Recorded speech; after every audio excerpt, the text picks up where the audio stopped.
कारण शेती करायची म्हणून करायची नाही, तर तिच्याकडे एक मोठा उद्योग समूह, एक आपल्या कुटुंबाचे व्यवसायाचे साधन म्हणून पाहिले पाहिजे.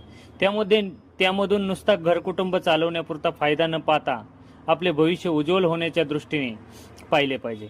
कारण शेती करत असताना एक ना अनेक संकट शेतकऱ्यांच्या पाचवीला पुजलेली आहेत. आसमानी संकट, नैसर्गिक संकट, बाजारभाव यासारखी अनेक संकट आपल्या हातात नाही. ती अकस्मात येतात आणि नुकसान करून जातात. त्यामुळे शेती अभ्यास करून केली पाहिजे. वेगवेगळ्या शेतीविषयक उपक्रमांना शेतकऱ्यांनी हजेरी लावली पाहिजे. आपण करतो ते बरोबर असेल, परंतु दुसऱ्याने केलेले प्रयोगही आपण करून पाहिले पाहिजेत. तेव्हा शेती आपल्याला फायद्याची ठरेल. नाहीतर आपल्या कमतरतेचे दोष शेतीला देऊन आपण शेती करायचे सोडून देऊ आणि एक दिवस आपली शेती आपण विकून टाकून त्याच शेतीवर उभारलेल्या व्यवसायाच्या दारावर वॉचमन म्हणून काम करू. त्यामुळे शेतकऱ्यांनी आणि शेतकऱ्यांच्या पोरांनी शेती अभ्यास करून करा. शेती विकायची नाही, तर आता शेती शिकायची वेळ आहे मित्रांनो.